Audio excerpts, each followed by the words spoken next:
نون league کی جانب سے متعدد مواقع پر اس بات کا برملا اظہار کیا جا چکا ہے کہ مسلم لیگ نون کے الیکشن جیتنے کی صورت میں نواز شریف ہی پارٹی کی جانب سے آئندہ وزارت اعلیٰ کا منصب سنبھالنے کے امیدوار ہوں گے۔ تاہم مریم نواز کے پارٹی کی انتخابی مہم لیڈ کرنے اور حافظ آباد جلسے میں نواز شریف کے بعد آخر میں خطاب کرنے کے بعد سیاسی حلقوں میں چہمگوئیاں جاری ہیں کہ نواز شریف خود وزیر اعظم نہیں بنیں گے، بلکہ نواز شریف وزارت عظمیٰ کے لیے مریم نواز کو نامزد کر سکتے ہیں۔ خیال رہے کہ 8 فروری کے عام انتخابات کے معاشی روڈ میپ اور پی ٹی آئی دور حکومت کی ناکامیوں کو انتخابی بیانیے کا حصہ بناتے ہوئے مسلم لیگ نون نے اپنی انتخابی مہم کا باقاعدہ آغاز کر دیا ہے۔ تاہم مسلم لیگ نون کی انتخابی مہم میں اس وقت تیزی دیکھنے میں آئی جب نواز شریف اور مریم نواز کے جلسوں کا شیڈول جاری کیا گیا۔ باقاعدہ انتخابی مہم کے لیے مسلم لیگ نون نے 15 جنوری کو پہلا جلسہ اوکاڑا میں کیا۔ مبصرین کا خیال تھا کہ ٹکٹوں کی تقسیم کے عمل سے فراغت کے بعد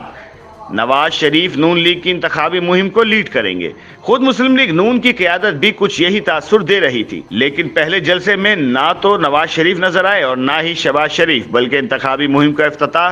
مریم نواز سے کروایا گیا۔ اسی سلسلے میں دوسرا جلسہ جمعرات کو حافظ آباد میں ہوا۔ نون لیگ کی جانب سے تشہیر کی گئی کہ نواز شریف خود اس جلسے میں شرکت کریں گے اور اپنا بیانیہ اور منشور دونوں کارکنوں کے سامنے رکھیں گے۔ تاہم نواز شریف نے حافظ آباد جلسہ گاہ میں انتہائی مختصر خطاب کیا۔ مبصرین کے مطابق 10 منٹ پر محیط اپنی تقریر میں انہوں نے کوئی نئی بات نہیں کی، اپنی حکومت ختم کیے جانے کا شکوہ کیا اور آئندہ حالات بہتر کرنے کا وعدہ کیا اور تقریر ختم۔ تاہم مختلف بات یہ ہوئی کہ اپنی تقریر کے بعد انہوں نے مریم نواز کو خطاب کا کہا۔ یہ ایک مختلف صورتحال تھی، جبکہ دوسرے روز خانیوال کے جلسے میں نواز شریف خود نہیں گئے اور اپنی جگہ پر صرف مریم نواز کو شرکت کے لیے بھیج دیا۔ اس حوالے سے گفتگو کرتے ہوئے سینئر صحافی سہیل وڑائچ کا کہنا ہے کہ نواز شریف نے ایک واضح پیغام دیا ہے کہ مریم نواز ان کی جانشین ہیں، ان کو اپنی حکومت نظر آ رہی ہے، اس لیے وہ تقریروں اور بیانیے کی بحث میں الجھنے کی بجائے ان جلسوں کو مریم نواز کو سیاسی طور پر مضبوط کرنے کے لیے استعمال کر رہے ہیں۔ ایک دفعہ انہوں نے پہلے بھی آزاد کشمیر میں مریم نواز کو اپنے بعد تقریر کرنے کا کہا تھا، اس کے بعد پھر حالات بدل گئے۔ اب وہ چاہ رہے ہیں کہ ان کا ووٹر اور سپورٹر اپنے آپ کو اب مریم نواز سے جوڑے۔ عام طور پر اس طرح کی سیاسی تقاریب اور جلسوں میں سب سے آخر میں مہمان خصوصی کی تقریر رکھی جاتی ہے۔ دوسرے لفظوں میں حافظ آباد جلسے میں نواز شریف نے مریم نواز کو مہمان خصوصی کا درجہ دیا۔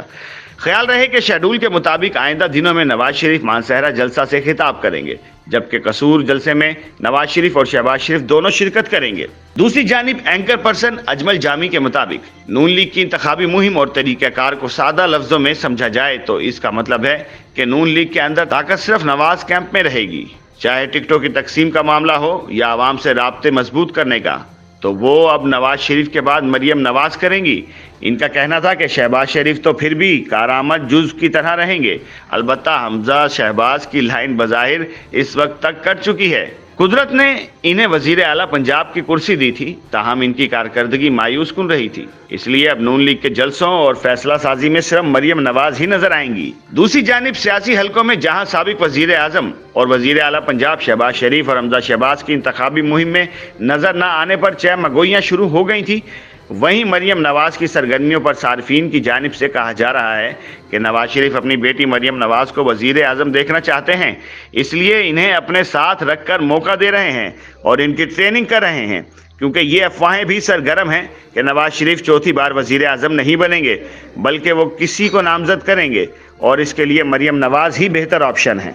جنہیں میاں نواز شریف کی حمایت حاصل ہوگی اور وہ مریم نواز کو اگلا وزیر اعظم بنانے کی بھرپور کوشش کریں گے، جبکہ نون لیگ کی اس مہم میں میاں شہباز شریف سمیت پوری پارٹی ان کے ساتھ ہوگی۔ میمونہ اختر لکھتی ہیں کہ حافظ آباد جلسے میں نواز شریف نے مریم نواز کو وزیر اعظم بنانے کا واضح اشارہ دے دیا۔ ایک صارف نے لکھا کہ حافظ آباد جلسے میں میاں نواز شریف نے مریم نواز کو اپنے بعد خطاب کرنے کا موقع دے کر واضح اندیہ دیا ہے کہ نون لیگ کی کوشش ہوگی کہ انتخابات میں اکثریت ملی تو وزیر اعظم کی امیدوار مریم نواز ہی ہوں گی۔ YouTube پر گوگلی نیوز دیکھنے کے لیے youtube.com کی سرچ بار میں googly news T V type کریں۔ گوگلی نیوز کے پیج پر سرخ رنگ کے سبسکرپشن والے بٹن پر کلک کرنا نہ بھولیے۔ YouTube پیج پر اپلوڈ ہونے والی ویڈیوز سے باخبر رہنے کے لیے بیل آئیکن پر کلک کیجیے۔ آپ کو ہر نئی ویڈیو کے بارے میں نوٹیفیکیشن موصول ہو جائے گا۔